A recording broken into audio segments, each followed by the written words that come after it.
Please subscribe to Face TV Africa and turn the notification on. Face TV Africa, ẹ jọ̀ọ́ subscribe, hete. Face TV was Swoby. Olórí ọ̀dọ́ máa bá ṣe kó bàjẹ́, kó má lè bàjẹ́ fún ẹ̀ láyé. Olórí ọ̀dọ́ máa bá ṣe kó bàjẹ́, kó má lè bàjẹ́ fún ẹ̀ láyé. Irú àgbẹ̀ nílá mú lálá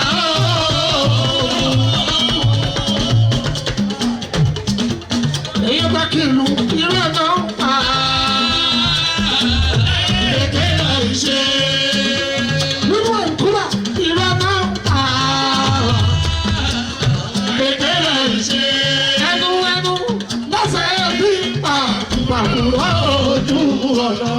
Ìwọ yóò jàyé pẹpẹ. Kúnà ìrọ̀ náà ń pa èké rẹ̀ ń ṣe. Sọ fún wọn pé ìrọ̀ náà ń pa èké rẹ̀ ń ṣe. Ẹnu náà ṣe fi ìpàkùrọ̀ ojú ọ̀nà. Ìwọ yóò jàyé pẹpẹ. Adékúnwó ni wọ́n jìyà ó. Àjẹkùnwó ni wọ́n jìyà ó. Èèyàn tí ó tóbi náà sẹ́wọ̀n tó káwọn ilé ìtàn débi. Àjẹkùnwó ni wọ́n jìyà ó. Ó mọ yanjọ́, ó mọ yanjọ́, ó mọ yanjọ́, ó mọ yanjọ́, ó mọ yanjọ́, ó mọ yanjọ́. Oh my God, oh my God. Gbogbo ènìyàn tí wọ́n mọ̀, ó bá ìmọ̀ orí ní wọn ní òkúra. Ó jí ìmọ̀yọ̀, ó jí ìmọ̀yọ̀, ó jí ìmọ̀yọ̀, ó jí ìmọ̀yọ̀. Ó jí ìmọ̀yọ̀, ó jí ìmọ̀yọ̀. Èèyàn bá bá mi fún apẹ́ láti London, ọkọ̀ òyìnbó, bàbá Lílì, bàbá Sharon. Àpọ̀lá, ó sì mọ̀yọ́, ó sì mọ̀yọ́.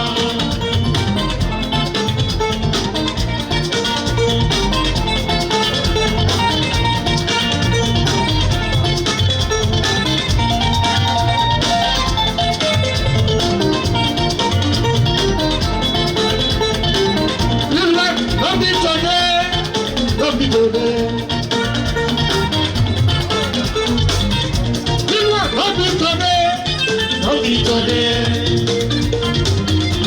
Ìwọ́n ti ń fowó ṣe òkúta, lóbi tòde.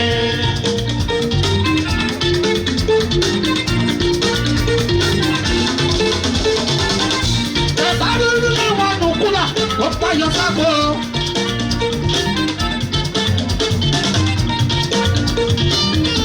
Owó epo lọ dandan.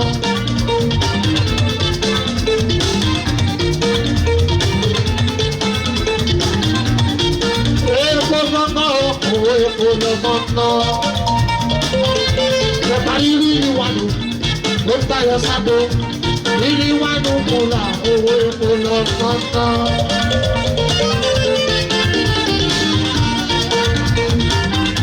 Ọ̀pá ẹ̀ òní kú kúlà.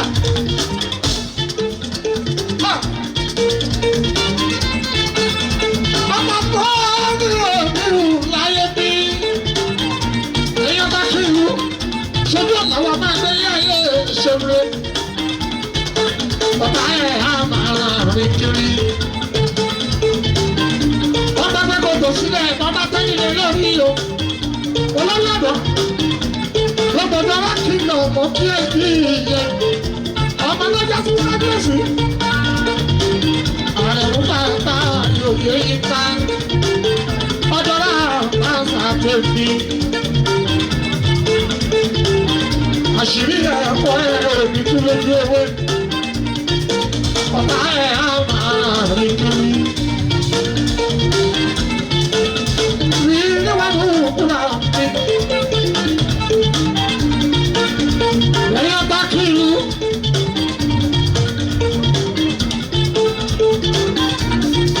Èyí ọba lẹ́ẹ̀dúdò bó tiẹ̀ kí ṣe. Wọ́n bá ti ń tọ́jú mi lò. Máa bá mi tọ́jú ìyàwó yó. Nígbà sọ bàbá mi jẹ́ kó mẹ́nu kú ọ̀rọ̀ ẹ̀ o.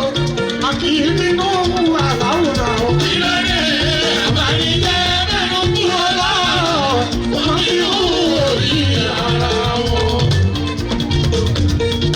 Nípa tí wọ́n ń pèsè, ara ló fi ń sọ. Olórí ọ̀dọ́, èèyàn bá kí ìlú, máa tọ́jú nílò mi.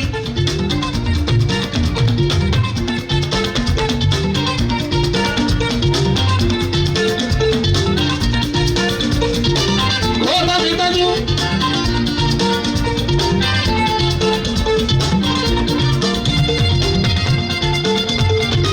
Ọba lọ́dún ọba fún apẹ́. Ọkọ̀ òyìnbó, bàbá lílì, èyí tẹ́lẹ̀ èsì oṣù. Ọlọ́bàbà sọ́rọ́, èyí ayé ń pọ̀ ìbò kí ẹ kí ìyẹ̀ àpòlá.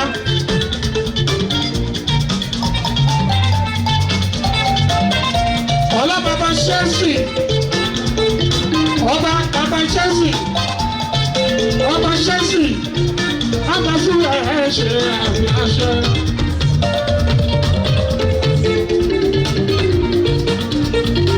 Ọba ṣẹ́fì, èèyàn nínú wà lóhùn kúlà sí. Bàbá mi tọ́jú mi lò mí àmì àyè ṣe. Àbẹ́ Akílù, aláṣẹ Amlan, Pọ́tíkìá, lẹ́yìn fọ́rí lẹ́jẹ̀, ọgọ́ta níyàtọ̀ bá àpàtẹ̀lẹ̀ àgbègbè. Nígbà kúlà, èèyàn pọ̀lọ́tọ̀ mi sọ̀dí bí. Sọ̀dí kọ̀ọ̀kan lọ́kọ̀. Akílù ló ní kí gbogbo yìí o, ló sì kí gbogbo yìí lọ́kọ̀ọ̀kan.